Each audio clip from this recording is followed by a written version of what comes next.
Bonjour, le 4 février, nous pouvons faire mémoire de Sainte Véronique. Sainte Véronique occupe une place singulière dans la mémoire priante de l'Église. Son nom n'apparaît pas explicitement dans les évangiles et pourtant sa figure s'est imposée avec une force spirituelle telle qu'elle est devenue inséparable de la passion du Seigneur, notamment dans la 6e station du chemin de croix. La tradition chrétienne reconnaît en elle l'une de ces femmes fidèles qui suivirent Jésus jusqu'au bout, quand beaucoup s'étaient enfuis. Sur le chemin du Golgotha, au milieu de la violence, des cris et de la haine, Véronique ose un geste de compassion pure. Elle s'avance et essuie le visage meurtri du Christ. Ce geste, bref et silencieux, sans discours, est un acte d'amour qui ne cherche ni récompense ni reconnaissance, mais seulement à soulager la souffrance du bien-aimé. La piété chrétienne a vu dans ce geste une révélation profonde. Le nom même de Véronique a été compris comme Vera Icone, la vraie image. Selon la tradition, le visage du Christ serait resté mystérieusement imprimé sur le linge qu'elle avait offert. Non comme une œuvre d'art, mais comme une trace donnée, un don gratuit du crucifié à celle qui l'a consolé. L'Église n'impose pas ce récit comme un fait historique au sens strict, mais elle l'accueille comme une vérité spirituelle. Celui qui se penche avec amour sur le Christ souffrant reçoit en retour la révélation de son visage. Ainsi, Véronique devient l'icône de toute âme compatissante, capable de reconnaître le Seigneur dans l'humiliation et la douleur. Nous dirons toutefois que autant Sainte Catherine Emmerich que Maria Valtorta, les voyantes qui ont vu la passion du Christ, ont aussi vu le geste de Véronique. Dans la tradition spirituelle, Véronique est aussi rapprochée des femmes évoquées par saint Luc, celles qui pleuraient Jésus et à qui il dit « Fille de Jérusalem, ne pleurez pas sur moi, mais pleurez plutôt sur vous-même et sur vos enfants. » Luc 23, 28. Véronique ne se contente pas de pleurer, elle agit. Elle transforme la compassion en service concret. En cela, elle incarne une attitude profondément évangélique, la charité silencieuse, humble, qui ne discute pas, mais qui s'offre. Le visage du Christ qu'elle contemple, défiguré, mais toujours doux et humble, est celui qui avait déjà parlé à son cœur et qu'elle reconnaît encore au cœur de la Passion. Pour l'Église, Sainte Véronique demeure un appel vivant. Elle nous enseigne que chaque geste d'amour accompli envers le Christ souffrant, dans les pauvres, les persécutés, les humiliés, devient un lieu de révélation. Celui qui essuie les plaies du monde reçoit d'une manière mystérieuse la lumière du visage du Christ. Ainsi, la figure de Véronique traverse les siècles comme une leçon de foi incarnée. Aimer sans bruit, servir sans peur et croire que le visage de Dieu se laisse contempler par ceux qui osent la compassion. Dans le livre du ciel, il y a une date qui évoque Sainte Véronique, et c'est évidemment ce que nous allons maintenant lire.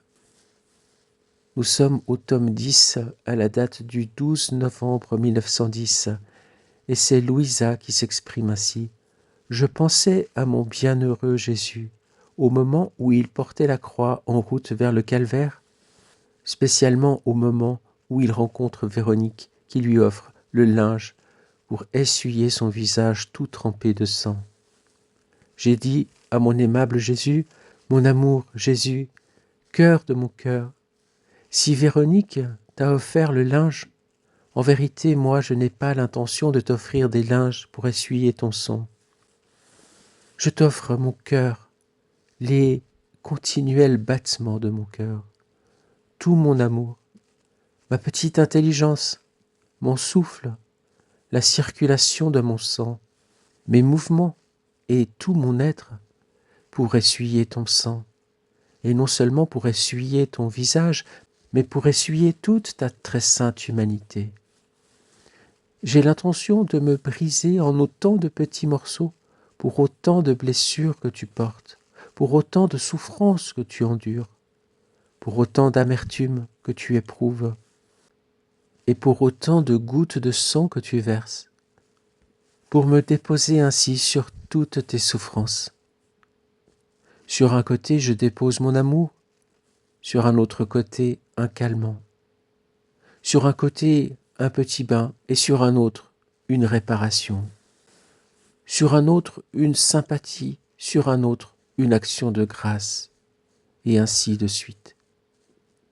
Je ne veux pas qu'aucune particule de mon être, qu'aucune goutte de mon sang ne s'occupe pas de toi. Et Jésus, sais-tu la récompense que je veux? Je veux que tu imprimes, que tu places le sceau de ton image sur toutes les plus petites particules de mon être, afin que te trouvant partout et en tout, je puisse multiplier mon amour.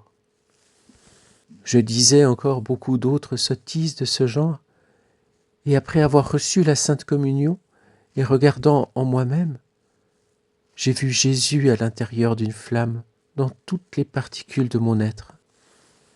Et cette flamme disait « Amour ».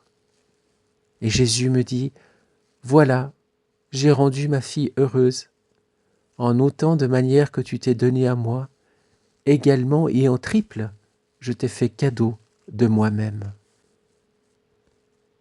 Seigneur, en ce jour, nous voulons contempler ton visage qui s'est imprimé sur le linge de Véronique et qui est gardé précieusement par l'Église comme une relique. Nous voulons aussi, à la suite de Louisa, nous offrir et offrir chaque battement de nos cœurs, chaque respiration, chaque action, chaque geste, chaque parole, comme autant de linges qui viennent soulager tes souffrances, soulager ton cœur meurtri de la passion, soulager ton amour qui est rejeté, ton amour qui est accueilli avec indifférence ou mépris ou rejet. Nous voulons, au nom de toute l'humanité, t'aimer, t'accompagner, te protéger par notre fidèle prière, nos fidèles actes faits en communion avec toi, dans l'unité de ta sainte volonté. Nous te rendons grâce pour l'exemple des prières de Louisa. Nous te rendons grâce pour l'exemple du geste de Véronique pendant ta passion.